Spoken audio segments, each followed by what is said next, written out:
میر حسن میں خوش آمدید۔ جدید AI کے انداز میں اسلامی معلومات۔ آج ہم ایک ایسے موضوع پر بات کرنے جا رہے ہیں جو ہمارے ایمان کی بالکل بنیاد ہے۔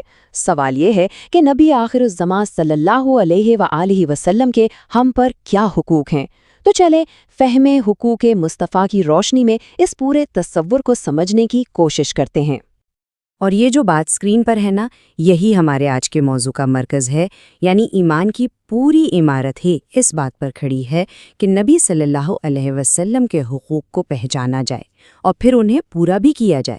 یہ صرف آپ سمجھیں محبت کا دعویٰ کر دینا نہیں ہے، بلکہ یہ اس محبت کو عملی زندگی میں لانے کا ایک پورا فریم ورک ہے۔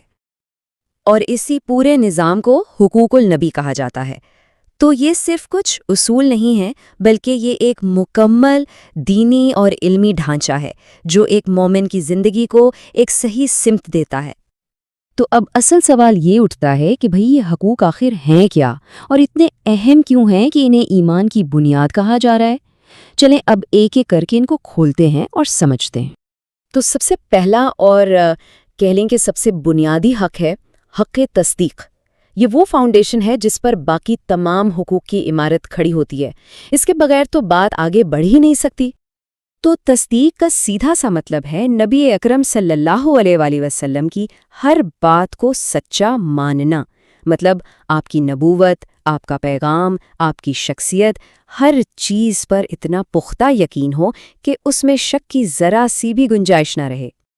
اچھا، اب یہ تصدیق صرف ایک لفظ نہیں ہے، اس کے اندر کئی چیزیں شامل ہیں، جیسے کہ آپ جو پیغام لائے اس پر ایمان لانا، آپ نے غیب کی جو خبریں دیں ان پر یقین کرنا، آپ کی ہر تعلیم کو دل سے قبول کرنا، اور اس بات کو ماننا کہ آپ نے اللہ کا پیغام پہنچانے میں کوئی غلطی نہیں کی۔ تو جب یقین دل میں پختہ ہو جاتا ہے نا، تو پھر اگلا مرحلہ آتا ہے عمل کا، اور یہیں سے ہم اپنے دوسرے حق کی طرف بڑھتے ہیں جسے حق اتباع کہا جاتا ہے۔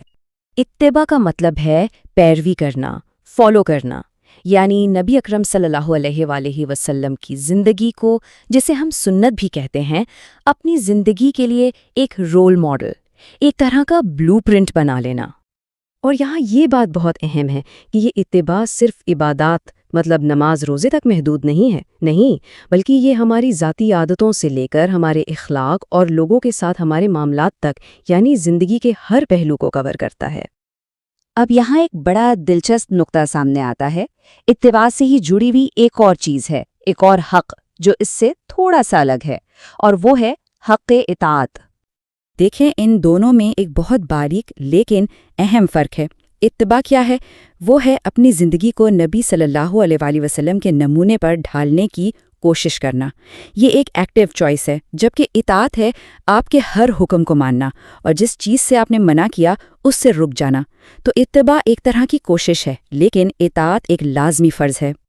اور اس حق کی اہمیت کا اندازہ اس بات سے لگائیں کہ قرآن کیا کہتا ہے کہ جس نے رسول کی اطاعت کی اس نے اللہ کی اطاعت کی، یعنی رسول صلی اللہ علیہ وآلہ وسلم کی اطاعت کو سیدھا سیدھا اللہ کی اطاعت قرار دے دیا گیا ہے۔ اس سے زیادہ بڑی بات اور کیا ہو سکتی ہے؟ اچھا، اب آتے ہیں چوتھے حق پر، اور وہ ہے حق تعظیم۔ اس کا تعلق ہمارے رویے سے ہے، یعنی ہم دل سے اور اپنے عمل سے نبی اکرم صلی اللہ علیہ وسلم کے لیے کیسا رویہ رکھتے ہیں۔ تو تعظیم کا مطلب ہے دل کی گہرائیوں سے عزت کرنا، نبی صلی اللہ علیہ وآلہ وسلم کو وہ بلند ترین مقام دینا جس کے وہ حقدار ہیں۔ اور یہ احترام صرف زبانی کلامی نہیں ہونا چاہیے، بلکہ ہماری سوچ، ہمارا عمل، ہر چیز سے نظر آنا چاہیے۔ اور اس کی عملی مثالیں بھی ہمیں ملتی ہیں۔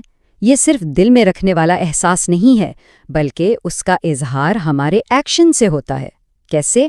جیسے آپ صلی اللہ علیہ وسلم کا نام ہمیشہ ادب سے لینا، آپ کی احادیث کا احترام کرنا، اور صرف آپ کا ہی نہیں بلکہ آپ کے اہل بیت اور صحابہ کرام کی بھی عزت کرنا۔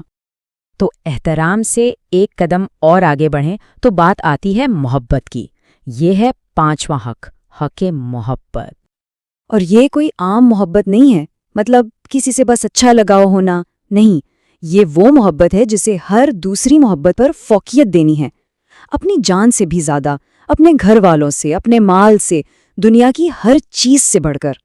اور اس حدیث سے اس کی اہمیت بالکل واضح ہو جاتی ہے۔ یہ تو ایمان کی شرط ہے، اس کے بغیر ایمان مکمل ہی نہیں ہو سکتا۔ جب تک نبی صلی اللہ علیہ وسلم کی ذات والد، اولاد اور تمام انسانوں سے زیادہ عزیز نہ ہو جائے۔ تو مطلب یہ ہوا کہ ایک مومن کے دل میں نبی صلی اللہ علیہ وآلہ وسلم کی محبت کی جگہ نمبر 1 ہے۔ یہ ہر رشتے، ہر تعلق سے اوپر سب سے پہلی ترجیح ہے۔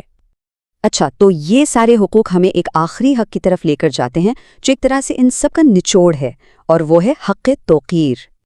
اب دیکھیں، تعظیم اگر دل کے اندر کے احترام کا نام تھا تو توقیر اسی احترام کا کھلم کھلا اعلانیہ اظہار ہے۔ مطلب آپ صلی اللہ علیہ وآلہ وسلم کی شان و مرتبے کو صرف ماننا نہیں بلکہ اس کا چرچا کرنا، اس کو بیان کرنا۔ اور یہ توقیر ہم ظاہر کیسے کرتے ہیں؟ اس کے بھی کئی طریقے ہیں، جیسے آپ صلی اللہ علیہ وسلم پر کثرت سے درود بھیجنا، آپ کی عزت و ناموس کی حفاظت کرنا، اور آپ کے کردار اور آپ کی زندگی کے پیغام کو لوگوں تک پہنچانا۔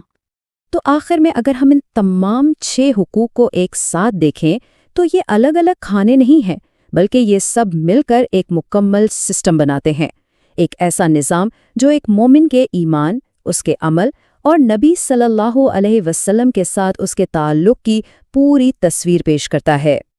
تو آخر میں ایک بڑا سوال ہمارے سوچنے کے لیے ہے کہ آج کی اس مصروف زندگی میں حقوق کے اس پورے فریم ورک کو ہم کیسے سمجھیں اور اپنی زندگیوں میں کیسے شامل کریں۔ یہ صرف ایک تھیوری کی بات نہیں ہے، بلکہ یہ ایک عملی چیلنج ہے جس پر ہم سب کو غور و فکر کرنا چاہیے۔